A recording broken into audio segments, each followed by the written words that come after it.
tongue of supplemental or anything. Oh, Jesus H. Christ. For God's sake, Martha, it's after 2 o'clock. George. Well, I'm sorry, but... What a cluck you are. It's late, you know? Late. What a dump. Hey, what's that from? What a dump, How would I know what? Come on, you know. What's it from? Martha. What's it from, for Christ's sake? What's what from? Just told you. I just did it. What a dump. What's that from? I haven't the faintest idea. Dumbbell. It's from some goddamn Betty Davis picture, some goddamn Warner Brothers epic. I can't remember all the pictures. I was asking to remember every goddamn Warner Brothers epic. Just one single little epic. Betty Davis gets peritonitis in the end. She's got this big black fright wig she wears all through the picture. She gets peritonitis and she's married to Joseph Cotton or something. Somebody. And she wants to go to Chicago all the time because she's in love with that actor with the scar. But she gets sick and she sits down in front of her dressing table. What actor? What scar? Can't remember his name, for God's sake. What's the name of the picture? I want to know what the name of the picture is. She sits down in front of her dressing table and she's got this peritonitis, and she tries to put her lipstick on, but she can't, and she gets it all over her face, but she decides to go to Chicago anyway. Chicago, it's called Chicago. Huh? What? What is? The picture, it's called Chicago. Good grief, don't you know anything? Chicago is a 30s musical starring little Miss Alice Faye. Don't you know anything? Well, that was probably before my time, but... Can it? Just cut that out. Now, this picture, Betty Davis comes home from a hard day at the grocery store. She works in a grocery store. She's a housewife. She buys things. And she comes home with the groceries, and she walks into the modest living room of the modest cottage modest Joseph Cotton has set her up in. Are they married? Yes, they're married to each other. Cluck. And she comes in, and she looks around, she puts her groceries down, and she says... What a dump. Oh. She's discontent. Oh.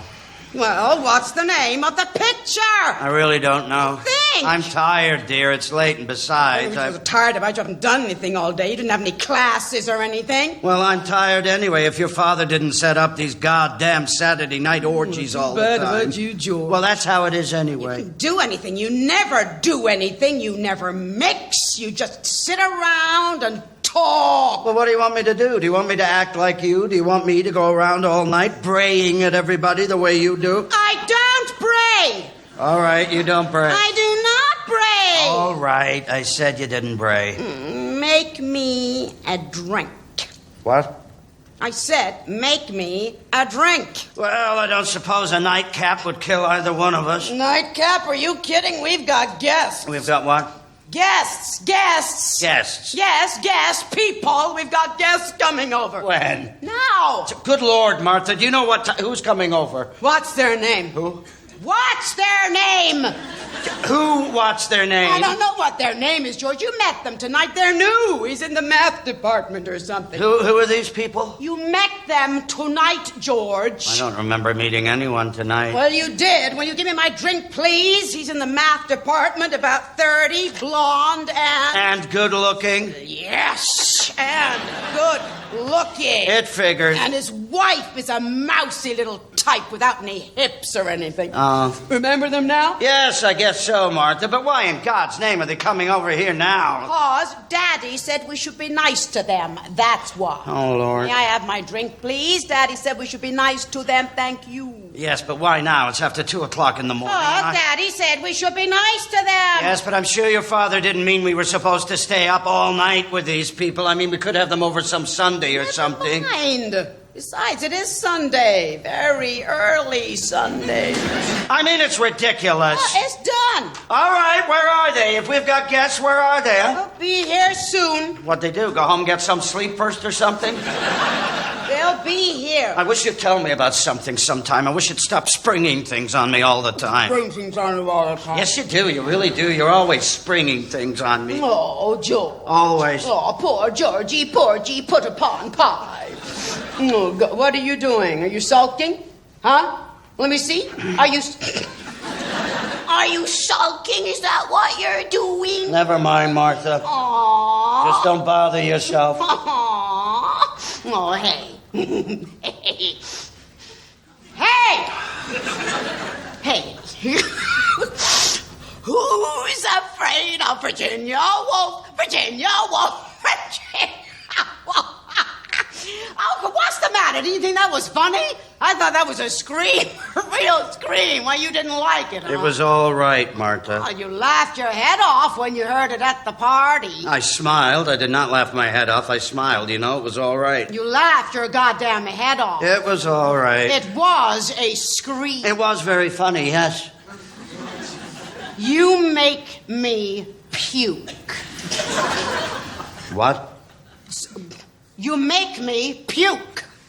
That wasn't a very nice thing to say, Martha. What?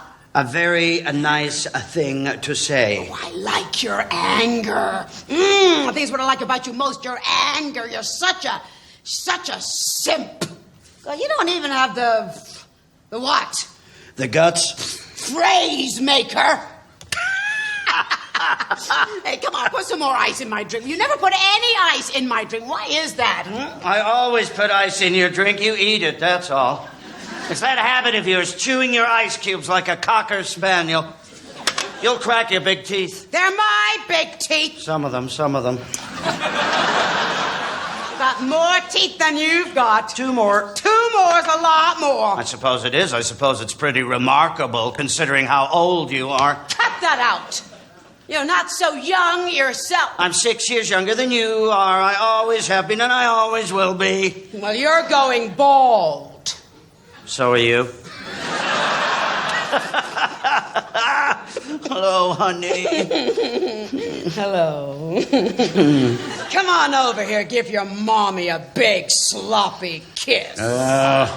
I want a big sloppy kiss. Yeah, well, I don't want to kiss you, Martha. Where are these people? Where are these people you invited over? Stay on to talk to Daddy. They'll be here. Why don't you want to kiss me? Well, if I kissed you, dear, I'd get all excited. I'd get beside myself. And then I would have to take you by force right here on the living room rug. And then our little guests would walk in and, well, just think what your father would have to say about that, huh? You pig. Oink, oink. Come on, make me another drink. Lover. My God, you can swill it down, can't you? I'm thirsty. Jesus. Look, sweetheart, I can drink you under any goddamn table you want, so don't worry about me. Martha, I gave you the prize years ago. There isn't an abomination award going. I swear, if you existed, I'd divorce you. And try and stay on your feet, that's all. These people are your guests, you know? Can't even see you. Haven't been able to see you for years. And if you pass out or throw up or something... You're a blank, a cipher. And try to keep your clothes on, too. There aren't many more sickening sights than you with a couple of drinks in you and your skirt up over your head. 0. Well, no, your heads, I should say. Party! Party! I am really looking forward to this, Martha. Go answer the door. You answer it. Get to that door. I will fix you. Two to you. Come on in. I said get over there. All right, love. Whatever love wants. Isn't it nice the way some people have manners, though, even in this day and age? Isn't it nice the way some people won't come breaking into other people's houses, even if they do hear some subhuman monster yowling at them from inside? Fuck you. Oh.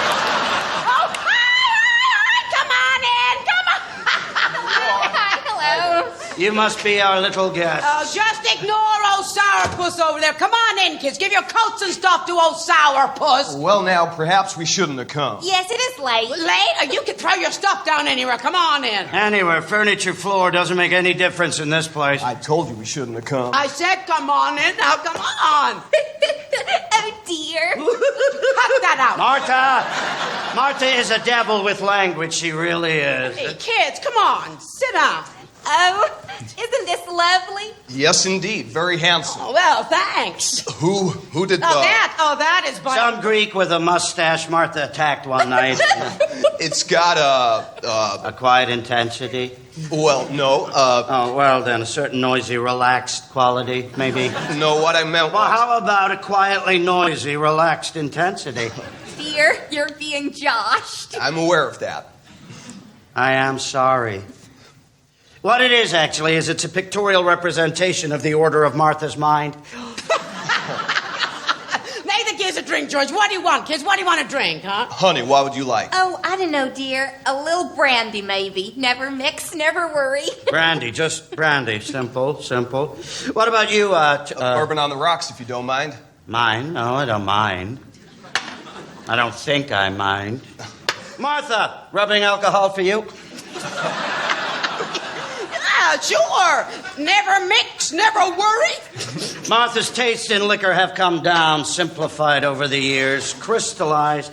Back when I was courting Martha, well, I don't know if that's exactly the right word for it, but back when I was courting Screw, Martha, sweetie. at any rate, back when I was courting Martha, she'd order the damnedest things. You wouldn't believe it. We'd go into a bar, a whiskey, beer, and bourbon bar, and what she would do would be she'd screw up her face, think real hard. Then she'd come up with brandy Alexanders, creme de cacao frappes, gimlets, flaming punch bowls, 7-layer liqueur things. They were good. I like them. Real ladylike little drinking. Hey, where's my rubbing alcohol? But the years have brought to Martha a sense of essentials. The knowledge that cream is for coffee, lime juice for pies, and alcohol, pure and simple. Here you are, my angel, for the pure and simple. Now, for the mind's blind eye, the heart's ease, and the liver's craw. Down the hatch all. Cheers, dears. Oh, you have a poetic nature, George. A Dylan Thomasy quality that gets me right where I live. Vulgar girl with guests here, huh? Hey. Who's afraid of Virginia Woolf? Virginia Woolf, Virginia. Oh, wasn't that funny? That was so funny. Yes, it was. I thought I'd bust a gut. I really did. I thought I'd bust a gut laughing. But George didn't like it. He didn't think it was funny at all. Lord, Martha, do we have to go through all this again? Trying to shame you into a sense of humor, Angel, that's all. Martha didn't think I laughed loud enough. Martha thinks that unless, as she demurely puts it, that unless you bust a gut, you aren't amused, Unless you carry on like a hyena, you aren't having any fun. Well, I certainly had fun. It was a wonderful party. Yes, it certainly was. And your father, he's so marvelous. Yes, he is. Oh, I tell you. Quite a guy, isn't he? Quite a guy. You'd better believe it. Oh, he's a wonderful man. No, I'm not trying to tear him down. He is a god. We all know that. You lay off my father. Yes, love. All I mean is when you've had as many of these faculty parties as I have... rather appreciated it. I mean, aside from enjoying it, I appreciated it. When you're new at a place, meeting everyone, getting introduced around, getting to know some of the men. When I was teaching in Kansas... You won't believe it. We had to make our way all by ourselves. Isn't that right, dear? Yes, it is. We had to make our own way. I had to go up to wives in the library or at the supermarket and say, hello, I'm new here. You must be Mrs. So-and-so, Dr. So-and-so's wife. It really wasn't very nice at all. Well, Daddy knows how to run things. He's a remarkable man. You bet your sweet life. Let me tell you a secret, baby. There are easier things in the world if you happen to be teaching at a university. There are easier things than being married to the daughter of the president of that university. There are easier things in this world. It should be an extraordinary opportunity. For some men, it would be the chance of a lifetime. There are, believe me, easier things in this world. Well, I can understand how it might make for some awkwardness, perhaps, conceivably. Some men would give their right arm for the chance. Alas, Martha, in reality, it works out that the sacrifice is usually of a somewhat more private portion of the anatomy. Yeah. I wonder if you could show me where the... Martha. Are you all right? Of course, dear. I just want to put some powder on my nose. Martha, won't you show her where we keep the euphemism? Huh? What? Oh, yeah, sure. Sorry. Come on. I want to show you the house. Oh, I think I'd like to... Wash up? Sure. Come on with me. Now, you two, do some men talk for a while. We'll be back, dear. Oh, honestly, George, you burn me up. All right. No, you really do, George. Okay, Martha, okay, just trot along. No, you really do. Okay, vanish. Come on. Vanish. So, what'll it be? Oh, I don't know. I'll stick to bourbon, I guess.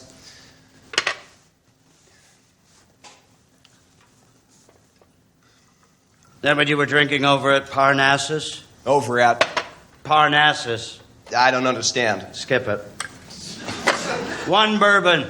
Thanks. It's just a private joke between little old Martha and me. So you're in the math department, eh? No. No. Well, Martha said you were. I think that's what she said. So what made you decide to be a teacher, huh? Oh, well, the same things that, motivated you, I imagine. What were they? Pardon? I said, what were they? What were the things that motivated me? Well, I'm sure I don't know. Well, you just finished saying that the things that motivated you were the same things that motivated me. I said I imagined they were. Oh, did you? Well. You like it here? Yes, it's fine. I mean the university. Oh, I thought you meant... Yes, I can see that you did. I meant the university. Well, I like it fine. Just fine. You've been here quite a long time, haven't you? What? Oh, yes, ever since I married, what's her name? Martha. Before that, even. Forever. Dashed hopes and good intentions. Good, better, best, bested. How do you like that for a declension, young man, huh? Sir, I'm sorry. No, you didn't answer my question. Sir? Don't condescend to me. I asked you how you like that for a declension. Good, better, best, bested. Well? I really don't know what to say. You really don't know what to say. All right, what do you want me to say? Do you want me to say it's funny so you can contradict me and say it's sad? Or do you want me to say it's sad so you can turn around and say, no, it's funny? You can play that damn little game any way you want, you know. Very good, very good. And when my wife comes back, I think we'll just... Now, calm down, my boy. Just calm down, all right? You want another drink? Here, give me your glass. I still have one. I do think when my wife comes back... Here, I'll freshen it for you. Give me your glass. What I mean is, you two, you and your wife, you seem to be having some sort of a... Martha and I are having nothing. Martha and I are merely exercising, that's all. We're merely walking what's left of our wits. Don't pay any attention to it. Still... Now, let's sit down and have a talk, huh? It's just that, I don't like to become involved, in other people's affairs. Well, you'll get over that. Small college and all. Musical beds is the faculty's sport around here. Sir? I said musical beds is the faculty... Never mind. I wish you wouldn't go, sir, like that. Not with the question mark at the end of it, you know. Sir? I know it's meant to be a sign of respect for your elders, but the way you do it, sir, madam? No disrespect intended. How old are you? I'm 28. I'm 40-something. Aren't you surprised? I mean, don't I look older? Doesn't this gray quality suggest the 50s? Don't I sort of fade into backgrounds, get lost in the cigarette smoke? I think you look fine. Well, I've always been lean. I haven't been on 5 pounds since I was your age. And I do not have a paunch either. What I've got this little distension below the belt. But it's hard. It isn't soft flesh. I use the handball courts.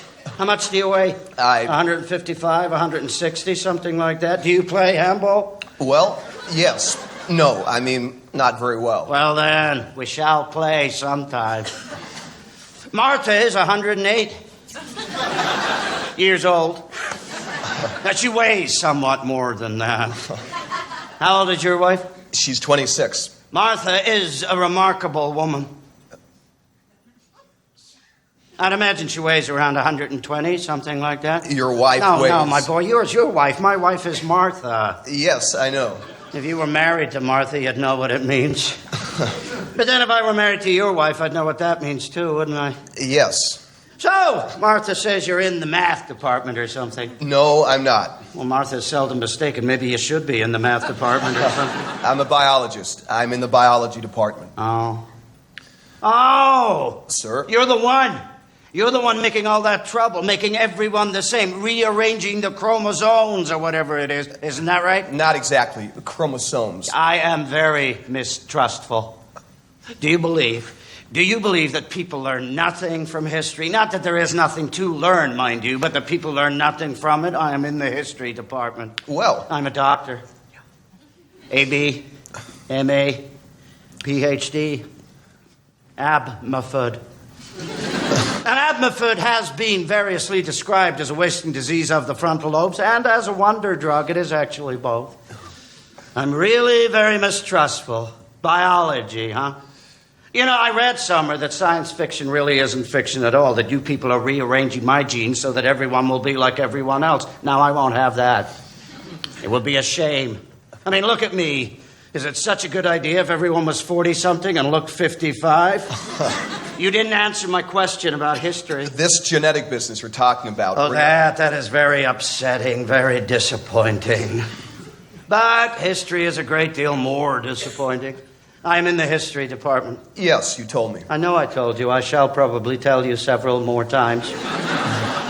Martha tells me often that I am in the history department as opposed to being the history department in the sense of running the history department. I do not run the history department. Well, I don't run the biology department. You're 21. 28. 28. Well, perhaps when you're 40-something and look 55, you will run the history department. Biology. The biology department. I did run the history department for 4 years during the war. But that was because everybody was away. And then everybody came back because nobody got killed. I mean, that's New Hampshire for you, huh? Isn't that amazing? Not one single man in this whole place got his head shot off. That's pretty irrational. Your wife doesn't have any hips, has she? Does she? What? No, I don't mean to suggest that I am hip-happy. I am not one of those 36, 22, 78 men. No, sirree, not me. Now, everything in proportion. I was implying that your wife is slim-hipped. Yes, she is. What are they doing up there? I assume that's where they are. You know women. Not one son of a bitch got killed. Of course, nobody bombed Washington. No, that isn't fair. Do you have any kids? No, not yet. You? Well, that's for me to know and you to find out. Indeed. No kids, huh? Not yet. People do. Have kids. That's what I meant by history. You people, you're going to make them in test tubes, aren't you, you biologists, babies? I mean, what will become of the tax deduction? Has anyone figured that out yet? But you're going to have kids anyway, in spite of history. Yes, certainly. We want to wait a little until we're settled. And this is your heart's content? Illyria, Penguin Island, Gomorrah? You think you're going to be happy here in New Carthage? I hope we'll stay here. And every definition has its boundaries, eh? Well, it isn't a bad college, I guess. I mean, it'll do. It isn't MIT. It isn't UCLA. It isn't the Sorbonne. Or Moscow U either, for that matter. I don't mean forever. Well, don't let that get bandied about. The old man wouldn't like it. Martha's father expects loyalty and devotion out of his staff. Now, I was going to use another word. Martha's father expects his staff to cling to the walls of this place like the ivy, to come here and grow old, to fall in the line of service. One man, a professor of Latin and elocution, actually fell in the cafeteria line one lunch. He was buried, as many of us have been, and as many more of us will be, under the shrubbery around the chapel. It is said, and I have no reason to doubt it, that we make excellent fertilizer. But the old man is not going to be buried under the shrubbery. The old man is not going to die. Martha's father has the staying power of one of those Micronesian tortoises. No, there are rumors, which you must not breathe in front of Martha, for she foams at the mouth, that the old man, Martha's father, is over 200 years old. There's probably an irony involved in all of this, but I'm not drunk enough yet to figure it out. How many kids you gonna have? I don't know. My wife is... Slim-hipped. Have a drink? Yes. Martha! Damn it! You asked me if I knew women. Well, one of the things I do not know about them is what they talk about while the men are talking. I must find out sometime. Isn't that a wonderful sound? No, what I mean is, what do you think they actually talk about, huh? Or don't you care? Themselves, I would imagine. Do you find women puzzling? Well, yes and no. Uh-huh. Oh, well, here's one of you at least. She'll be right down. You must see this house, dear. This is such a wonderful old house. Yes, I am... Martha! She'll be right down. She's changing. She's what? She's changing? Yes, Her clothes? her dress. Why? Why, I imagine she wants to be comfortable. Oh, she does she? Well, heavens, I should think. You don't know. You feel all right? Oh, yes, dear, perfectly fine. So she wants to be comfortable, does she? Well, we'll see about that. I didn't know until just a minute ago that you had a son. What? A son I hadn't known. You to know and me to find out. Well, he must be quite a big... 21 tomorrow. Tomorrow's his birthday. Oh, well. She told you about him? Well, yes. Well, and... She told you about him. Yes. And you say she's changing? Yes. And she mentioned Your our... son's birthday, yes. Okay, Martha, okay. You look pale, honey. Do you want to... Yes, dear, a little more brandy, maybe, just a drop. Okay, Martha. May I use the bar? What? Oh, yes, by all means, drink away. You'll need it as the years go on. You goddamn destructive... What time is it, dear? 2:30. Oh, it's so late. Maybe we should be getting home. For what? You keeping the babysitter up or something? I told you we didn't have children. What? Oh, I'm sorry. I wasn't even listening or thinking, whichever one applies. We'll go in a little while. No, you mustn't. Martha is changing, and Martha's not changing for me. Martha hasn't changed for me in years. If Martha is changing, it means we're going to be here for days. You are being accorded an honor, and let us not forget that she is the daughter of our beloved boss. She is his right ball, you might say. You might not understand this, but I wish you wouldn't talk that way in front of my wife. Oh, now. Really? Well, you're quite right. We'll leave that sort of talk for Martha. What sort of talk? There you are, my pet. Well, now. Why, Martha, your Sunday chapel dress. Oh, that's most attractive. Oh, you like it? Good. What the hell do you mean screaming up the stairs at me like that? We got lonely, darling. We got lonely for the soft purr of your little voice. You just trot over to the bar-y pool. And make your little mommy a great big drink. That's right. So you two have a nice little talk. You men solve the problems of the world as usual. Well, no. No, what we did, actually, if you really want to know, what we did, we tried to figure out what you two were talking about. Aren't they something? Aren't these men the absolute end?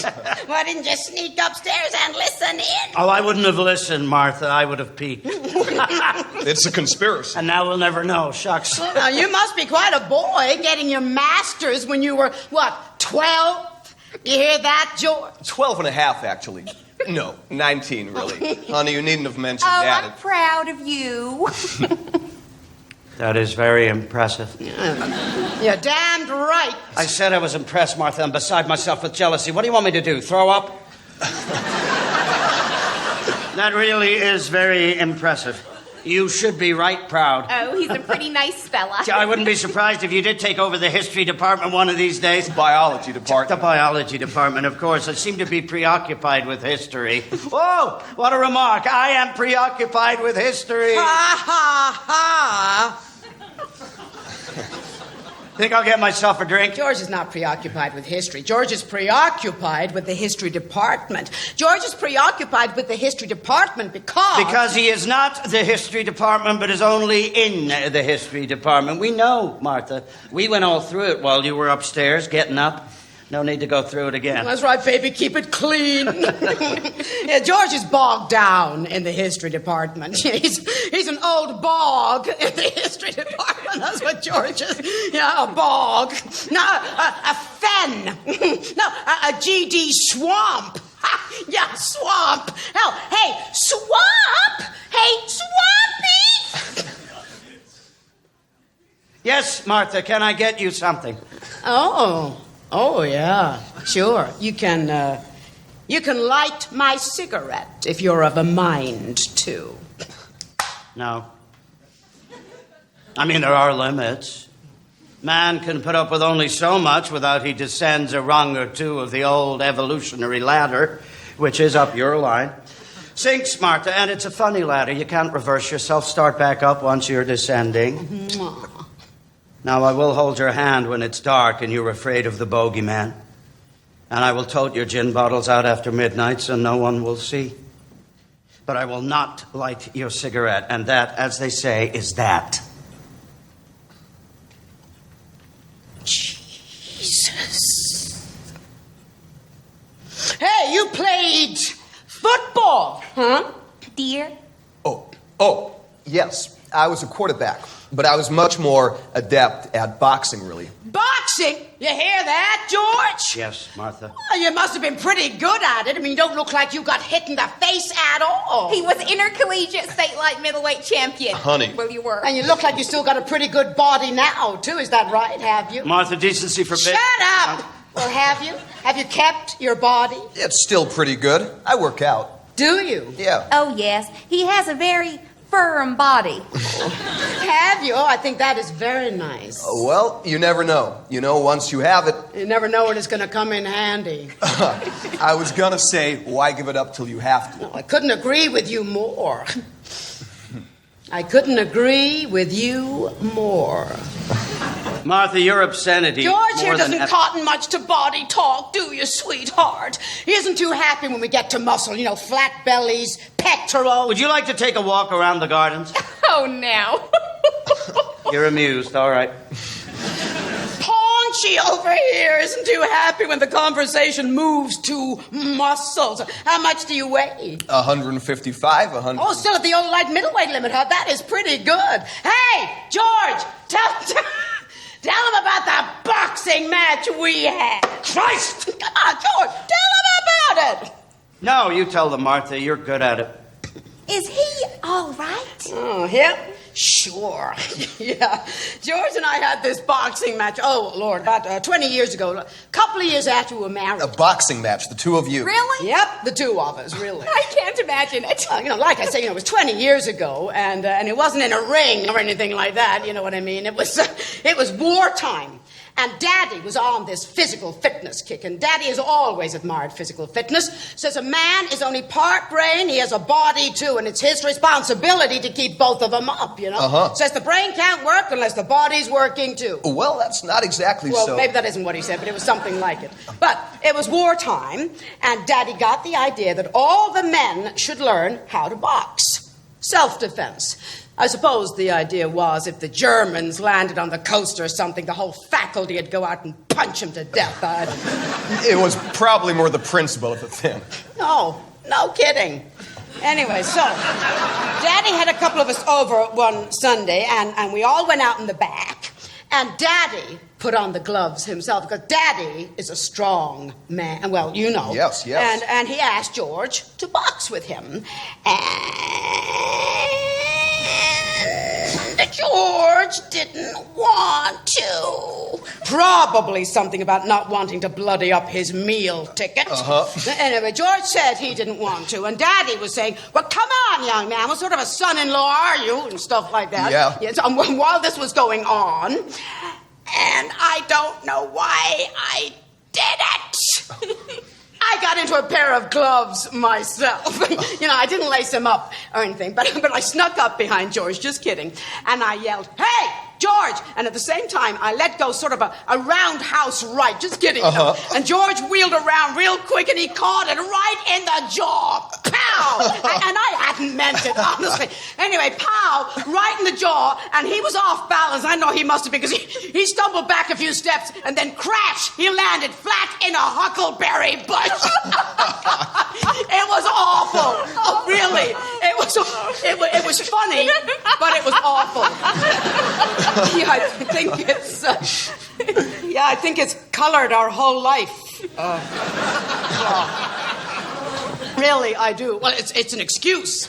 Anyway, it's what he uses for being bogged down, and why he hasn't gone anywhere. And it was an accident, a real goddamn accident. How you're dead. How you're dead. Ow! Ow! Good Lord! Oh, my goodness! Oh, where did you get that, you bastard? Let me see that, will you? I've never been so frightened in my life, ever. I've had it a while. Did you like that? Oh, you bastard! I've never been so frightened, never. This is quite a gadget. You like that, did you? Right on. Oh, yeah! Oh, that was pretty good. Come on, give me a kiss. Well, later, sweetie.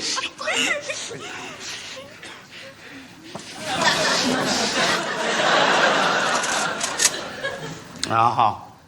So that's what you're after, is it? What? We gonna have blue games for the guests, huh? Huh? trick. Everything in its place, Martha. Everything in its own good time. Here, let me show you. It goes back inside like this. Huh? That's damn clever. Now, drinks. Drinks for all. I'm not finished. Oh, I think I need something. Is that Japanese? Probably. I was never so frightened in my life. Weren't you frightened just for a second? I don't remember. Oh, now I bet you were. Did you really think I was going to kill you, Martha? You kill me. That's a laugh. Well, now. I might. Someday. That chance. Where's the John? Go through the hall, down to your left. And don't you come back with any guns or anything now. Oh, no. No, you don't need any props, do you, baby? Uh-uh. I'll bet not. No fake Jap gun for you, huh? May I leave my drink here? What? Oh, yeah, sure, why not? We got half-filled glasses everywhere in the house. Wherever Martha forgets she's left them. In the linen closet, on the edge of the bathtub. Do you know I even found one in the freezer once? You did not. Yes, I did. You did not. Yes, I did. Brandy doesn't give you a hangover. I never mix, and I don't really drink very much either. Oh, that's good. Your husband was telling me all about the chromosomes. What? The chromosomes, Martha, the genes or whatever they are. You've got quite a terrifying husband there. No, really, he's quite terrifying, what with his chromosomes and all. In the math department. No, Martha, he's a biologist. He's in the math department. Biology.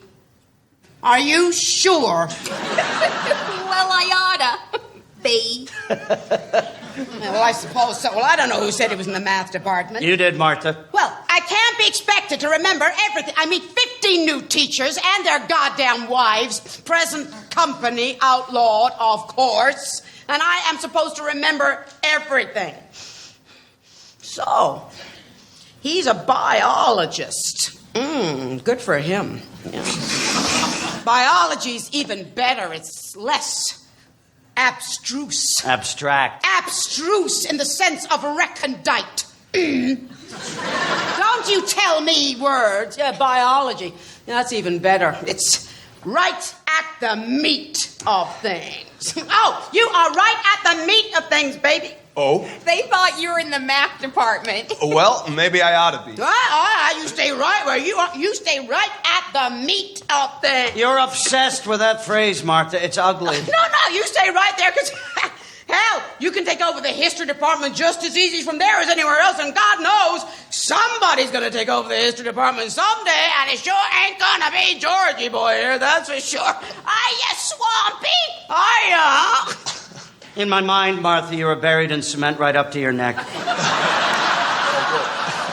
No, right up to your nose. That's much quieter. Oh, now, Georgie boy here tells me that you're terrifying. Why are you terrifying? I didn't know I was. It's because of your chromosomes, dear. Oh, the chromosome business. What's all this about chromosomes? Well, chromosomes I know what chromosomes are, sweetie. I love them. Oh, well then. Martha eats them for breakfast. She sprinkles them on her cereal. It's very simple, Martha. This young man is working on a system whereby chromosomes can be altered. Well, not all by himself. He probably has one or two co-conspirators.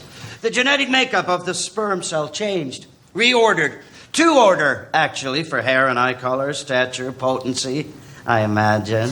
Hairiness, features, health, and mind. Most important, mind.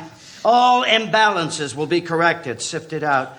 Propensity for various diseases will be gone. Longevity assured. We will have a race of men, test tube bred, incubator born, superb and sublime. How exciting. But everyone will tend to be rather alike, the same.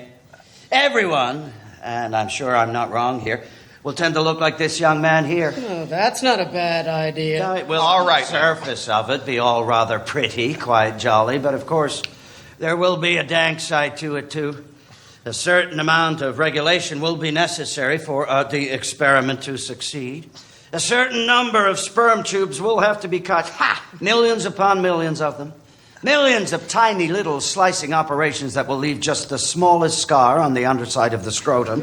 That which will assure the sterility of the imperfect, the ugly, the stupid, the unfit. Now look. With this, we will have in time a race of glorious men. Ha! I suspect we will not have much painting, much music, but we will have a civilization of men, smooth, blonde, and right at the light middleweight limit. Oh. A race of scientists and mathematicians, each dedicated to and working for the greater glory of the super civilization. Goody! There will, I imagine, be a certain loss of liberty as a result of the experiment, but diversity will no longer be the goal.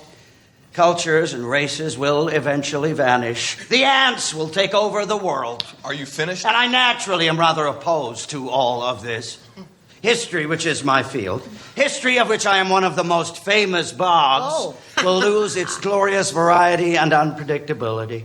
And with me, the mystery, the multiplexity, the sea-changing rhythm of history will be eliminated. There will be order and constancy, and I am unalterably opposed to it. I will not give up Berlin. Oh, you'll give up Berlin, sweetheart. What, are you going to defend it with your paunch? I don't see what Berlin has to do with anything. There is a saloon in West Berlin where the bar stools are 5 feet high, and the earth, the floor, is so far below you. I will not give up things like that. No, I won't. I will fight you, young man, one hand on my scrotum to be sure.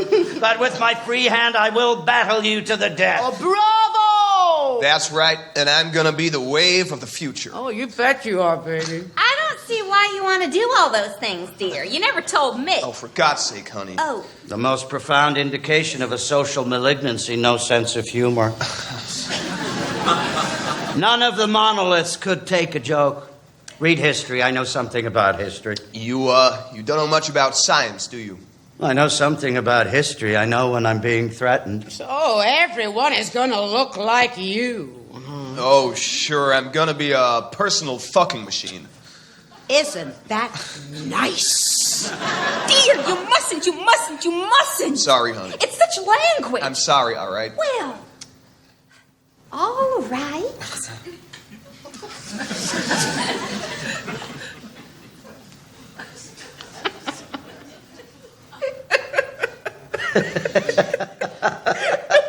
When is your son? What? Something about your son. Son. Where is your son coming home? Oh, Martha, when is our son coming home?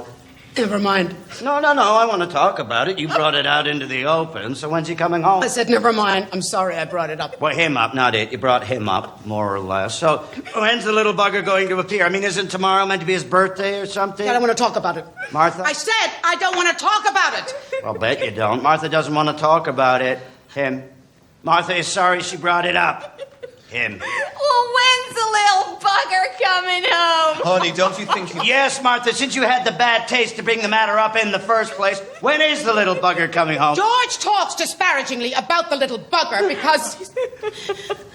because he has problems. The little bugger has problems. What problems has the little bugger got? Not the little bugger. Stop calling him that. You've got problems. I have never heard anything more ridiculous in my life. Neither have I. Honey, George's biggest problem about the little...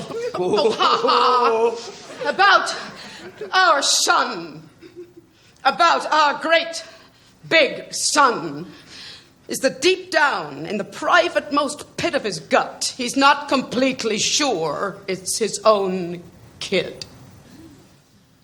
My God, you're a wicked woman. And I have told you 1,000,000 times, baby, I wouldn't conceive with anyone but you. You know that, baby. A deeply wicked person. My, oh my. I'm not sure this is a subject. Martha is lying. I want you to know that right now. Martha is lying. Oh, there are very few things in this world I am sure of. National boundaries, the level of the ocean, political allegiances, practical morality.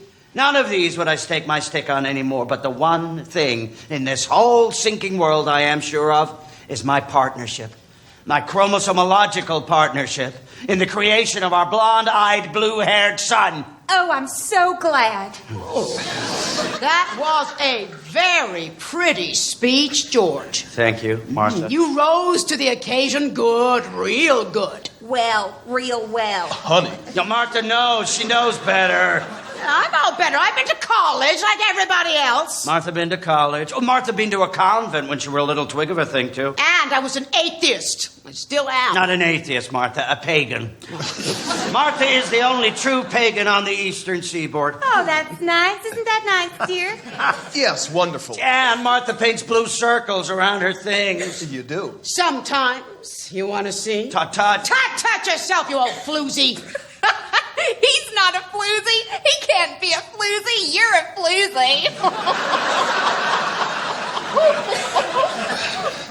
Now you watch yourself. All right. I'd like a nipper of brandy, please. Honey, I think you've had enough now. Nonsense. We're all ready, I think. Nonsense. Okay. Our son does not have blue hair.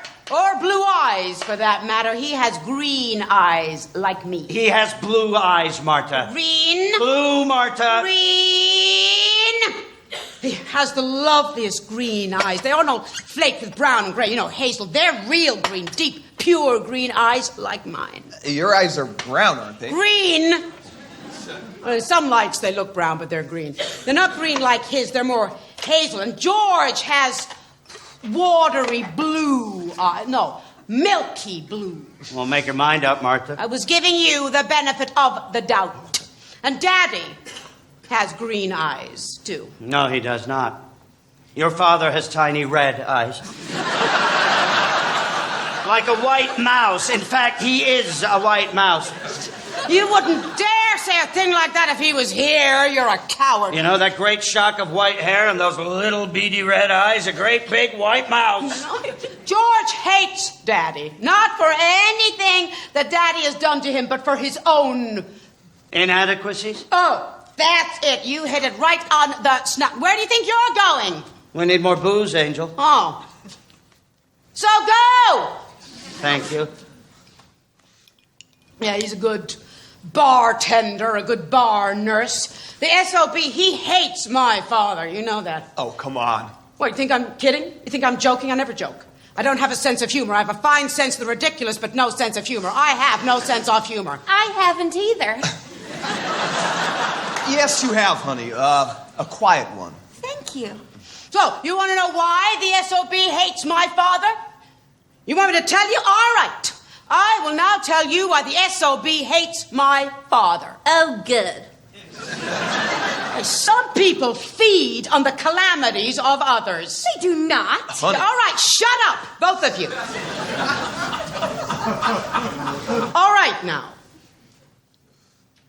Mommy died early, see, and I sort of grew up with Daddy. I went away to school and stuff, but I more or less grew up with him. And Jesus, I admired that guy. I worshipped him. I absolutely worshipped him. I still do. And he was pretty fond of me, too. You know, we had a real rapport going, a real rapport. Yeah. And Daddy built this college. I mean, he built it up from what it was. It's his whole life. He is the college. Uh-huh. The college is him. So you know what the endowment was when he took over and what it is now? You look it up sometime. I know, I read about it. Shut up and listen.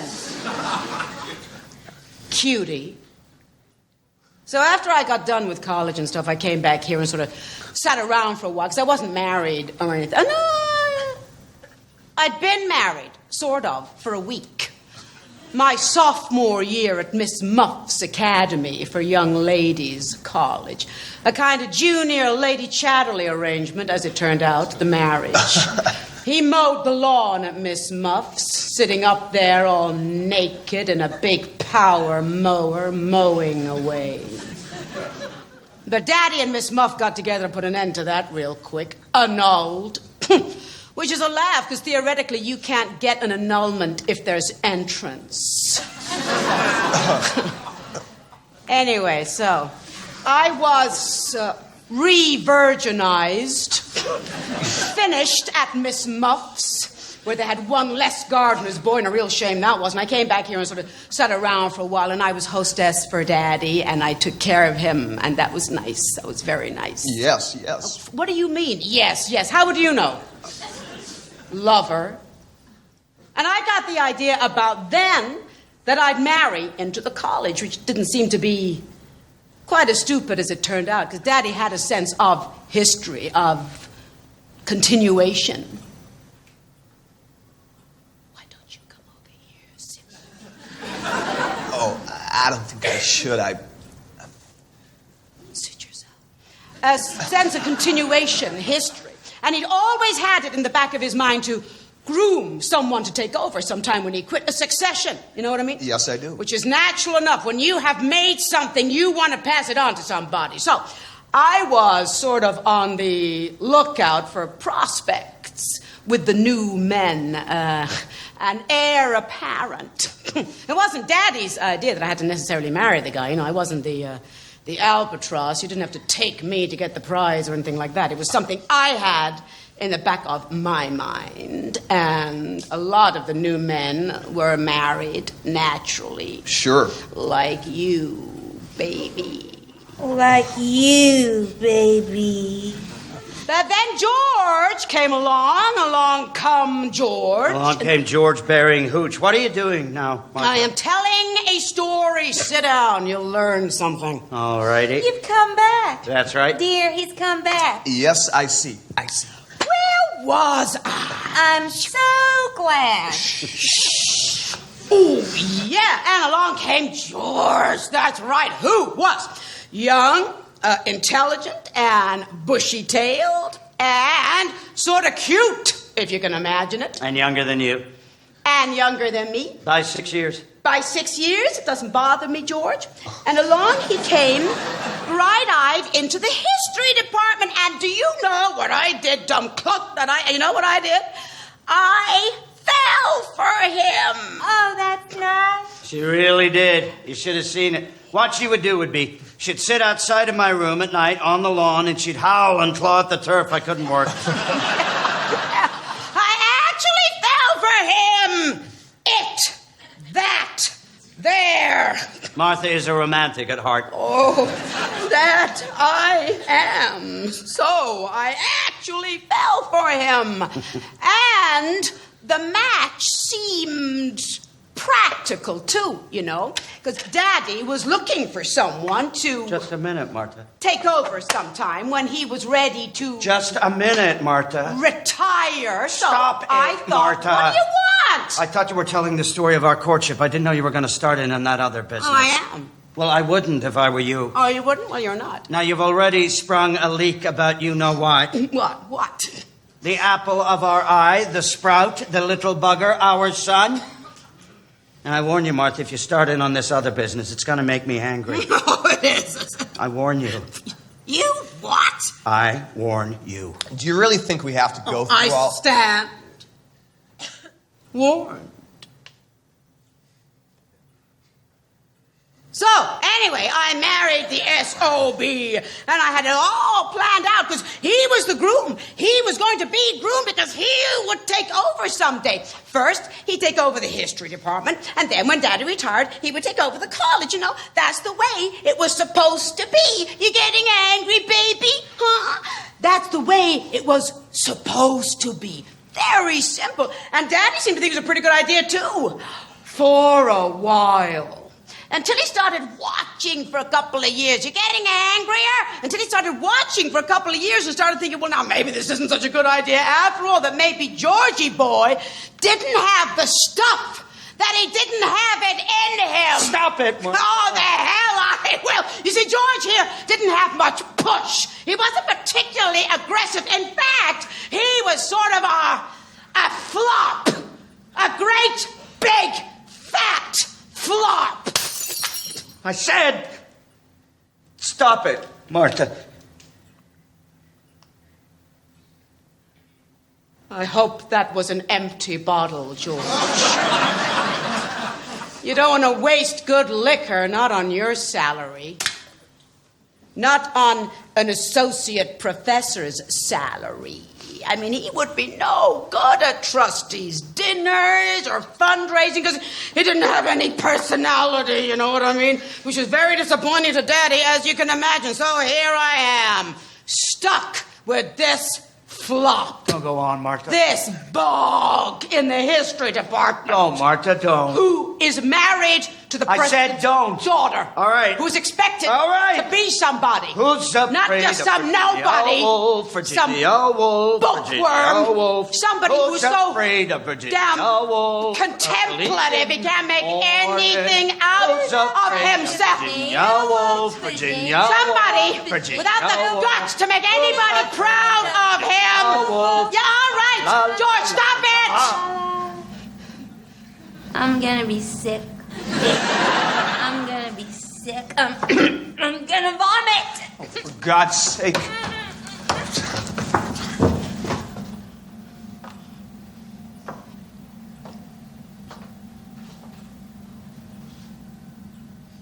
Jesus.